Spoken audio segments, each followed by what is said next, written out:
السلام علیکم پیارے دوستو، بسم اللہ الرحمن الرحیم۔ سچے اور دلچسپ واقعات سننے کے لیے ہمارے چینل کو سبسکرائب کریں۔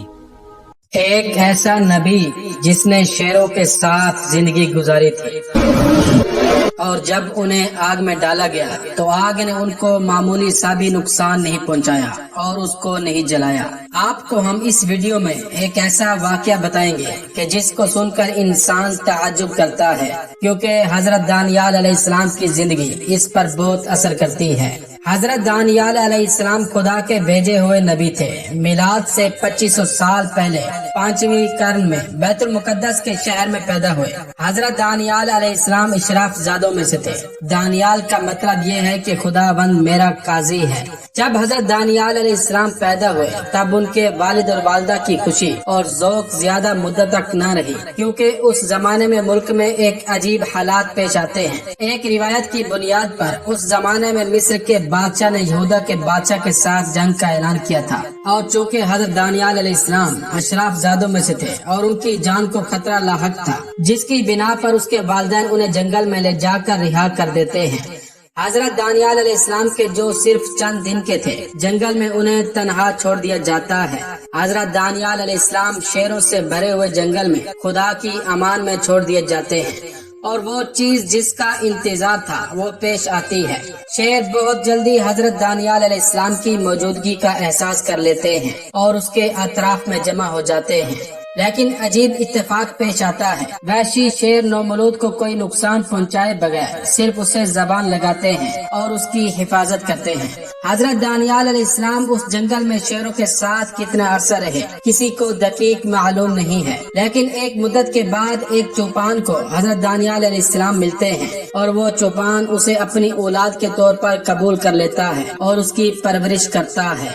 جب حضرت دانیال علیہ السلام بڑے ہو جاتے ہیں اور سخت سفر ان کے انتظار میں ہوتا ہے، آپ سب بخت النصر جو کہ بابل کا بادشاہ تھا اس کو تو جانتے ہیں، طاقتور ترین حاکموں میں سے تھا کہ جو آج تک دنیا میں موجود تھے، اور میٹرکس فلم میں بھی اس کا نام بیان کیا گیا ہے۔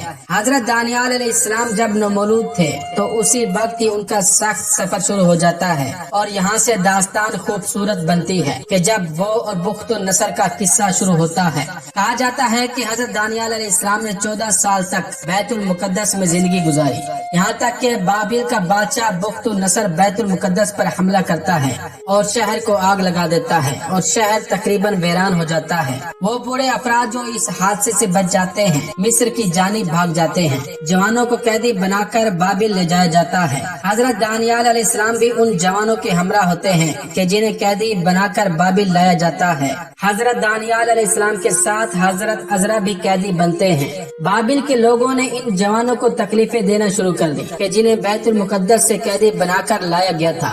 بابل کے لوگ ان جوانوں کی شکایت بابل کے بادشاہ بخت النصر کے پاس لے کر جاتے اور اسے کہتے کہ اے بادشاہ، آپ ان لوگوں کو یہاں پر لائے ہیں، ہماری بیویاں ہم پر توجہ نہیں کرتی ہیں، اور ان کا سارا ہوش و حواس ان جوانوں پر ہے، یا ان کو یہاں سے باہر نکالیں یا انہیں قتل کر دیں۔ بخت النصر ان کی بات سننے کے بعد ان سے کہتا ہے کہ جو کچھ کرنا ہے کر لو، اس بات کا مجھ سے کوئی تعلق نہیں۔ بخت النصر اس بات کے بعد تمام جوانوں کو شہر کے میدان میں جمع کرتا ہے۔ جس وقت یہ جوان اپنی آخری سانسیں لے رہے ہوتے ہیں، بخت النصر کہتا ہے کہ رک جاؤ، مجھے وہ 4 جوان چاہیے، ان کو آزاد کرو۔ 4 جوان آزاد ہو جاتے ہیں اور بابل کے لوگ باقیوں کو قتل کر دیتے ہیں۔ ان 4 جوانوں میں ایک حضرت دانیال علیہ السلام تھے اور دوسرے حضرت عزرا علیہ السلام تھے۔ بخت النصر ان جوانوں کو اپنے محل میں لے جاتا ہے اور اپنے وزیر کو بلاتا ہے اور اسے حکم دیتا ہے کہ ان جوانوں کو خود اپنے پاس رکھو اور ان کا خیال رکھو، اور انہیں ضروری ٹریننگ دو تاکہ مستقبل میں انہیں محل میں کام پر رکھا جائے۔ اور وزیر کو حکم دیتا ہے کہ ان 4 جوانوں کو میرے ہی کھانوں میں سے کھلاؤ اور ان کو میری مخصوص شراب دینا پینے کے لیے۔ وزیر ان 4 جوانوں کو اپنے ساتھ لے جاتا ہے اور بادشاہ کے حکم کو اجرا کرتا ہے۔ وزیر شخصی طور پر خود ان جوانوں کے کام کی نگرانی کرتا ہے، لیکن حضرت دانیال علیہ السلام اور دوسرے جوان حضرت موسیٰ علیہ السلام کی شریعت کی پیروی کرتے تھے اور ان چیزوں سے پرہیز کرتے تھے جو ان کے مذہب میں جائز نہیں تھی۔ وزیر اس بات کو قبول نہیں کرتا اور ان سے کہتا ہے کہ اگر بادشاہ کے حکم کے مطابق کھانا نہیں کھاؤ گے اور 3 سال کے بعد بادشاہ آپ کو ضعیف اور کمزور دیکھے گا تو اس کی سزا مجھے بھگتنی پڑے گی۔ حضرت दानियाल अलैहिस्सलाम वजीर से कहते हैं कि तुम परेशान न हो, हम लोग बहुत अच्छे नजर आएंगे। और हकीकत में इसी तरह हुआ कि जो लोग हराम खाना और पीना खा रहे थे वो लोग उन नौजवानों के मुकाबले में कमजोर नजर आ रहे थे। इसी दौरान खुदावंद आलम हजरत दानियाल अलैहिस्सलाम को ख्वाबों की ताबीर का इल्म अता करते हैं। उसके बाद जब 3 साल गुजर जाते हैं तब इन जवानों को बादशाह के दरबार में हाजिर किया जाता है। बादशाह इन जवानों से मुख्तलिफ काम करवाता है। ये जवान सालों बुख्त नसर के कैदी के उन्वान से उनकी खिदमत करते हैं, लेकिन बुख्त नसर को अच्छा नहीं लगता था इन जवानों को कैदी की निगाह से देखें। बुख्त नसर हजरत दानियाल अलैहिस्सलाम को खुद का वजीर बनाता है और इस दौरान खुदा हजरत दानियाल अलैहिस्सलाम को पैगम्बरी मबऊस करता है। बाबिल के लोग हजरत दानियाल अलैहिस्सलाम की जासूसी करते हैं और हजरत दानियाल अलैहिस्सलाम की रफ्तार और किरदार को देखकर उन लोगों से बर्दाश्त न हुआ और इन्होंने कोशिश की कि हजरत दानियाल अलैहिस्सलाम को बदनाम करें और बुख्त नसर को हजरत दानियाल अलैहिस्सलाम की निस्बत बदजन करें। और बुख्त नसर से जाकर कहते हैं कि ऐ बादशाह, तूने इस शख्स को खुद का वजीर बनाया है लेकिन वो पैगंबर की तरह रफ्तार करता है। इसके अलावा वो शराब जो आप पीते हैं वो हरगिज नहीं पीता। बुख्त नसर इस बात को सुनने के बाद फौरन हुक्म देता है कि शराब को लाया जाए और हजरत दानियाल अलैहिस्सलाम को दी जाए ताकि वो उनको पिए। और वो चीज के जिसका इंतजार था, हजरत दानियाल अलैहिस्सलाम शराब नहीं पीते थे। बाबिल के लोग कामयाब हो गए थे कि हजरत दानियाल अलैहिस्सलाम को तहत तासीर करार दें। उस दिन के बाद बादशाह हुक्म देता है कि हजरत दानियाल अलैहिस्सलाम को जंगले में डाल दिया जाए कि जो शेरों से भरा हुआ था। लेकिन अजीब था कि हजरत दानियाल अलैहिस्सलाम उन शेरों के साथ बहुत आराम और सुकून से थे, क्योंकि शेरों ने न सिर्फ उनको नुकसान नहीं पहुंचाया बल्कि उनके करीब आ गए थे और उनको चाट रहे थे और इस तरह रफ्तार कर रहे थे जैसे कोई पुराने दोस्त से मुलाकात की हो। हजरत दानियाल अलैहिस्सलाम इस बात पर मजबूर थे कि एक बहुत पुरानी मुद्दत को शेरों के साथ जंगले में गुजारें। उसके बाद एक अंगूठी बनाते हैं कि जिसके बीच में खुद की तस्वीर और उसके दोनों जानिब शेरों की तस्वीर बनाते हैं। कुछ अरसे के बाद बाबिल का बादशाह बुख्त नसर एक ख्वाब देखता है कि जिसकी वजह से वो परेशान हो जाता है और अजीब व गरीब काम को अंजाम देता है। बुख्त नसर सबसे चाहता है कि वो उसे बताएं कि उसके ख्वाब की ताबीर क्या है, लेकिन फिर बुख्त नसर को भी याद नहीं रहता है कि उसने ख्वाब में क्या देखा था। इस वजह से कोई भी उनके ख्वाब की ताबीर को बयान नहीं कर सकता था। इस बिना पर बुख्त नसर हुक्म देता है कि हजरत दानियाल अलैहिस्सलाम को जंगले से निकाला जाए और हजरत दानियाल अलैहिस्सलाम से कहता है कि तुम बता सकते हो कि मेरे ख्वाब की ताबीर क्या है। मुख्तसर ये कि हजरत दानियाल अलैहिस्सलाम बुख्त नसर से कहते हैं कि तुमने ख्वाब में एक मुजस्मा देखा है और एक बड़ा पत्थर उससे टकराता है और वो मुजस्मा टूट जाता है, यानी बुख्त नसर की बादशाही किस तरह खत्म होगी और बुत भी नाबूद हो जाएंगे।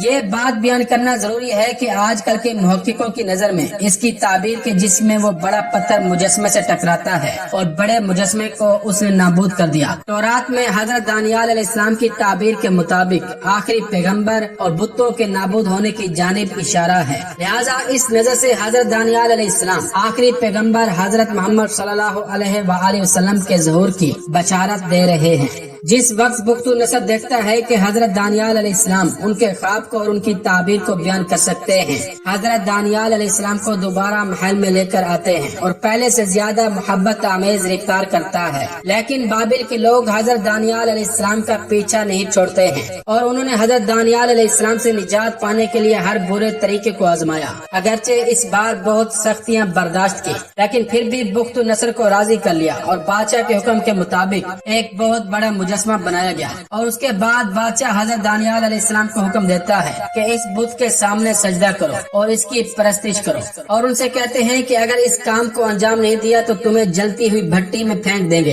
हजरत दानियाल अलैहिस्सलाम बुख्त नसर को जवाब देते हैं कि हम सिर्फ खुदा की बंदगी करते हैं और खुदा हमको इस आग में के जिसमें तुम डालोगे बचा लेगा। बादशाह इस बात को सुनने के बाद बहुत गजबनाक होता है और हुक्म देता है कि आग की बहुत बड़ी भट्टी बनाई जाए। इन्होंने हुक्म की पैरवी की और आग को अच्छी तरह शोला वर किया। उसके बाद हजरत दानियाल अलैहिस्सलाम और उनके दोस्तों की जानिब रुख करता है और कहता है, ये तुम लोगों ने खुद इसका इंतखाब किया है। इसके बाद हजरत दानियाल अलैहिस्सलाम को उनके 3 साथियों समेत उस आग में फेंक देते हैं और बुख्त नसर 4 लोगों की आग में जलने का तमाशा देखने के लिए अपने तख्त का सहारा लेता है। लेकिन बुख्त नसर उस वक्त आग में एक अजीब चीज को देखता है। जब गौर से देखता है कि आग में 4 लोगों की बजाय 5 लोग मौजूद हैं और 5वां शख्स ज़ाहिरी शक्ल और सूरत के लिहाज से उन चारों से मुख्तलिफ है।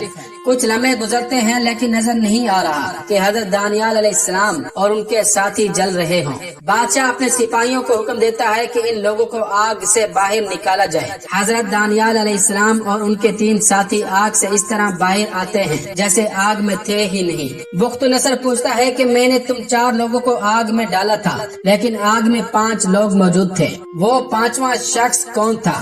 हजरत दानियाल अलैहिस्सलाम कहते हैं कि वो शख्स जो हमारे साथ था फरिश्ता था। बुख्तनसर इन हालात को देखकर ऐलान करता है कि किसी को भी हजरत दानियाल अलैहिस्सलाम के बारे में बुरा कहने का हक नहीं है और हजरत दानियाल आखिरी उम्र तक उनके साथ रहेंगे। इस वाक़ये को सालों गुजर जाते हैं और बुख्तनसर बाबिल में इस दुनिया से चला जाता है। और जब हजरत दानियाल अलैहिस्सलाम की वफात का जमाना करीब आया तो खुदावंद मुताल ने हुक्म दिया, नूर व हिकमत खुदावंदी को अपने फर्जंद को सुपर्द कर दो और उसको अपना खलीफा बना दो। चुनांचे उन्होंने तामील इरशाद बारी ताला कर दी। उसके बाद हजरत दानियाल अलैहिस्सलाम का भी इंतकाल हो गया और वो वहीं बाबिल में बेमकाम सोस दफन हुए। तो ये था आज का वाकया। दोस्तों, अगर वाकया पसंद आया हो तो इस वीडियो को लाइक करें, कमेंट करें और शेयर करें। और इसी तरह के सच्चे और दिलचस्प वाकयात सुनने के लिए हमारे चैनल को सब्सक्राइब करें। अस्सलामु अलैकुम व रहमतुल्लाहि व बरकातुहू।